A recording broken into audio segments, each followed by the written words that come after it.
Family and fellow soldiers, I'm the Professor, and this is the Moment of Truth. Now, hands up, who the hell didn't see this one coming?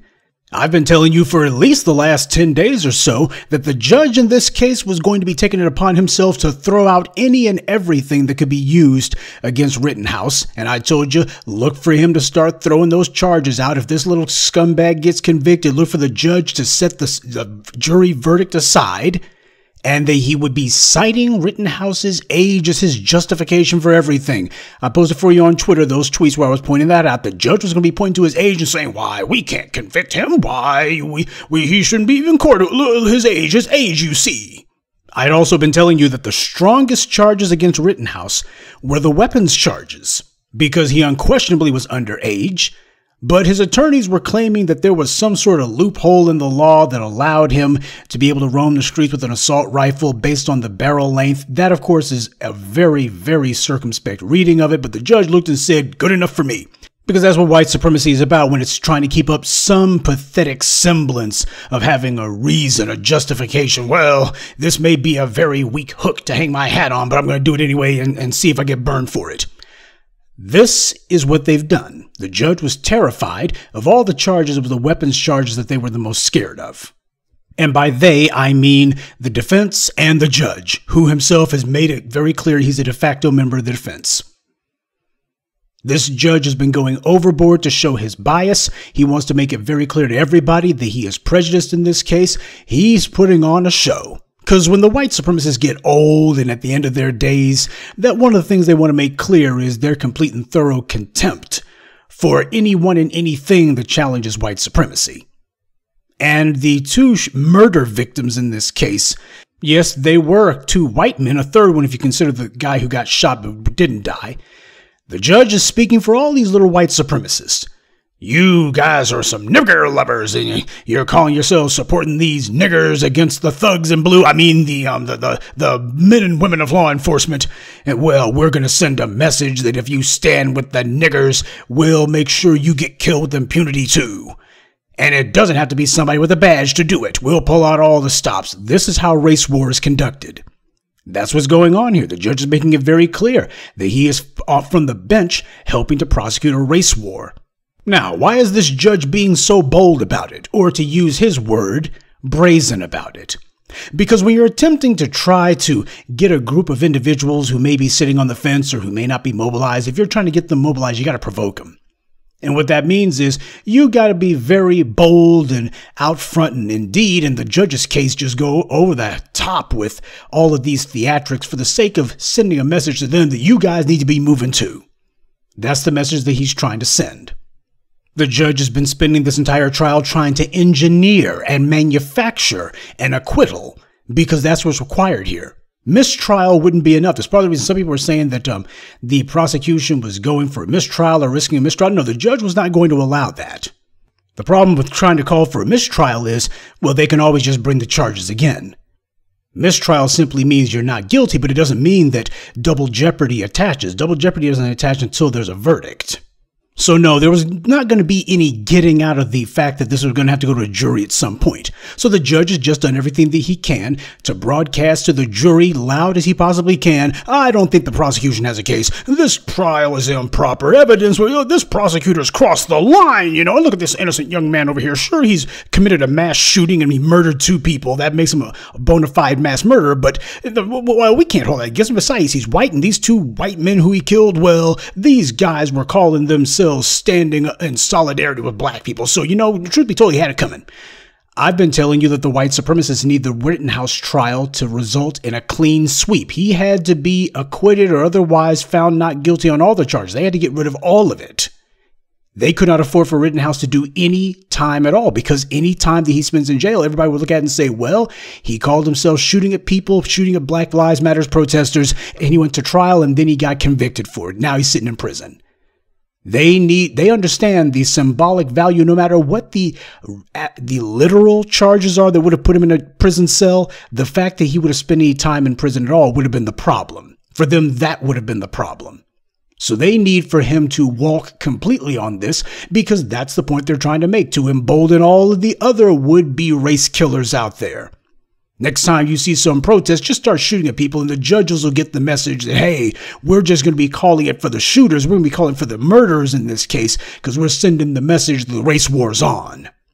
So the judge at the 11th hour now, I guess he had to get his little bit of courage up. Please don't be so stupid as to think, oh, they had no idea about the intricacies of this underage assault rifle law. Please. No, what happened was they wanted to wait until they thought that it was just close enough to the jury being dismissed, as close as they possibly could get, before they say, oh, you know what, now that we've had a chance to look at it, we think that this weapons charge is improper, so I'm throwing it out. Now, for the last few days, the white media trying to cover their behinds because of how blatant and open the judge is being with his bias and his prejudice. The white media has been running some pieces on CNN and a couple of little segments, 1 or 2 segments on PBS or something, and a number of newspaper websites that have been running a one-and-done article going, oh, the judge's behavior has been strange. He's under a microscope for his behavior. They're doing that to cover their behinds. Because they understand people are going to be looking at them and going, gee, how come you guys haven't been playing Kyle Rittenhouse's latest hits? How come we had to find out about the girl that he beat up, either from the black media or have to find out about it later when the judge is dismissing all this stuff and say, I'm not allowing any of this evidence into trial? How come we haven't been seen on a nonstop loop? Everybody's been seeing how the white media treats black people murdered by white supremacists. So why is it that the white supremacist shooter, we never see any of all the crimes that he's committed? White media's got to cover themselves. So they're doing these one-and-done CYA pieces where they say, oh, okay, the judge's behavior has been biased. It has been, yes, we admit it. Okay, let's move along, though. Nothing we can do. He's the judge, so there's nothing we can do. Yeah, if he's white, there's nothing you can do. But if you're Judge Olu Stevens, on the other hand, well, this judge's behavior, he's going to be brought before the bar disciplinary committee. They're going to have this guy kicked off the bench. Then all of a sudden, something needs to be done. No, the white media is not at all outraged about corrupt Judge Schroeder's behavior. They're not outraged at all. There was across-the-board condemnation from the white media towards Judge Lance Ito. You'll remember Lance Ito, he was the judge in the OJ trial. But Lance Ito never said that Ron and Nicole could not be called victims, or that they could be called drug addicts or criminals. Well, if Johnny Cochran has proof, hehehe. However, the judge in this trial, the Rittenhouse trial, that's exactly what he did. He said you can't call these shooting victims victims, though you can call them rioters or looters. Lance Ito never yelled at the prosecutor. Not in the OJ trial. He had every right to do so, by the way. Hell, he should have been chewing a new behind for Marsha Clark and Christopher Darden all throughout that trial. But he never did. But the judge in this case, he's made it a point that he's going to be yelling and screaming at the prosecutor every chance he gets. Oh my, this is outrageous. In all my years on the bench, I tell you. Lance Ito never told the courtroom to applaud one of the defense witnesses. Oh, one of these guys who's going to be saying that OJ didn't do it. Before he takes a stand, though, can everybody in the courtroom please applaud him?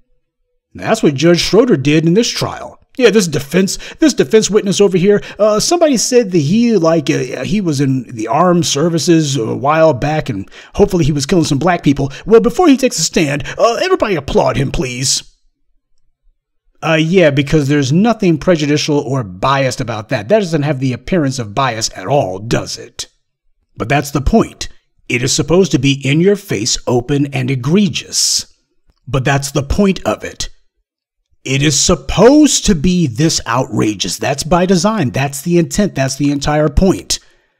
The judge, this white supremacist on the bench, he cannot afford to be subtle about this. He's trying to send a clear, unequivocal message. He wants as many fellow white supremacists and white supremacist sympathizers to see this and, hey guys, race war's on. We need you guys to get emboldened about this. Yeah, we need to be killing these niggers and anybody who calls themselves standing with them. Kill them in the streets and make it clear we are going to say that this is legal. White supremacy is under threat. We gotta pull out all the stops.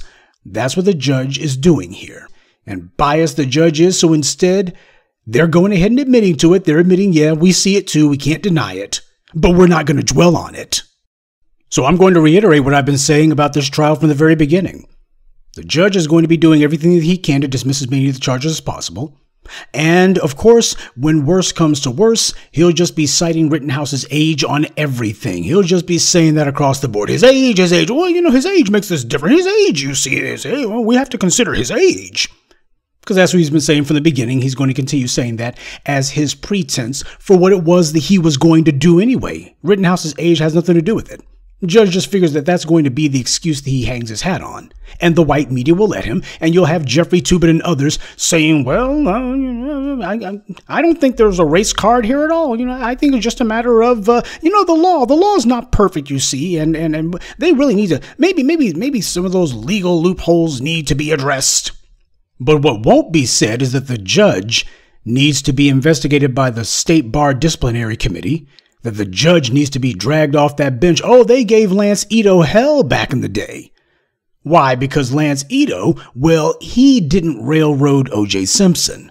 He failed to do what white supremacy required him to do, which is he was supposed to railroad O.J. Simpson. Oh, well, this nigger's supposed to go away. Well, it doesn't matter if all the evidence is either non-existent or has been tampered with and manufactured. It doesn't matter that the case is based on lies and not even, I would love to say circumstantial evidence, but circumstantial evidence implies that there was something to imply that there was some sort of evidence. Nothing here at all. There's no connections. And Lance Ito simply said, hey, the law is clear on this thing. And meanwhile, you got the white media saying the law is whatever we say it is. We're white and we say so, and this nigger, we got to make an example out of him. So whether it be Joe Scarborough, who had a momentary lapse of common sense, or whether it be the other white media outlets, NBC News and others, who are suddenly saying, oh, this judge's behavior, very strange, very strange. No, that's just something they're saying for you and me in the hopes that when we call them out on it, they can say, well, you can't say that we didn't say anything about this judge's behavior. Why? We wrote one article. But it's not the judge or the jury's behavior that should be of interest to us. It is our own. Black empowerment has not and will not come into its own until we have gained enough resources and enough focus as a group to be able to punish white people for their transgressions against us. Some white supremacist calls himself harming black people. Some white supremacist decides that they're going to be trying to promote policies or craft policies or push policies meant to harm us. We have to have the ability to punish them for it. When we are able to do that, then we will have come into our own. Sure, you can have the Michael Bloomberg. We will show that we were able to punish him, but I'm talking about punish them consistently. This Judge Schroeder, what do we have the ability to do to punish this guy? Is there any black person who's in the position of a prosecutor at the state level? State Bar Disciplinary Committee? How about in a position where there can be pressure put on this guy to get him off the bench or to attack his pension, because he's going to be getting one from the state, in a position to make sure that there's penalties that attach for his behavior? Punishment is what's called for here. Whether you want to think inside or outside of the box, punishment.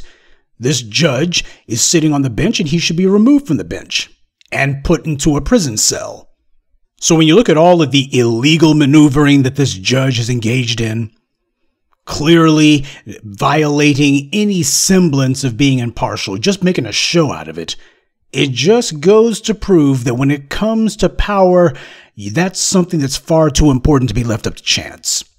Justice is far too important for us to be leaving it up to chance. It must be our mission, our goal, and our purpose that we have our thumb on the scales.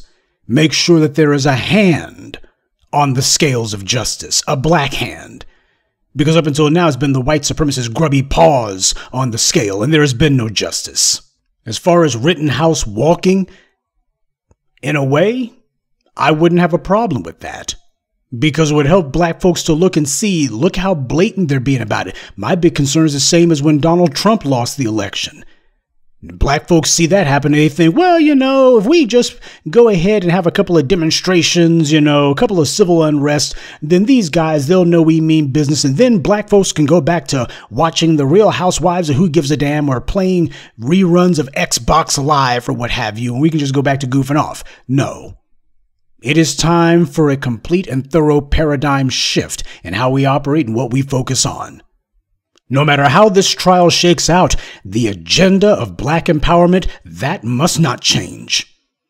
We are not subject to whether or not we sit back and wait and see if the same criminal injustice system created by our oppressors is going to every once in a while either be forced to bend to our will or if there's going to be the occasional fluke. We can't be doing that.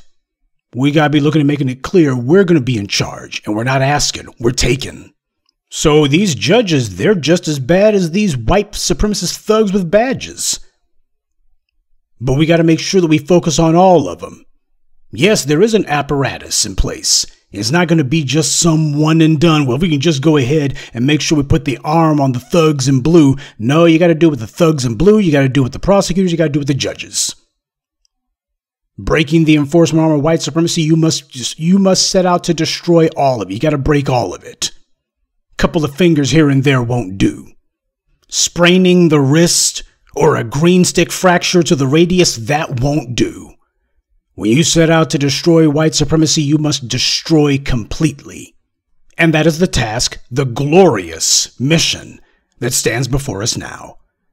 How do you ensure that you don't have any more corrupt white supremacists on the bench? You show these racist bastards that you got the power to punish the last racist who you found on the bench. Good day, and be one.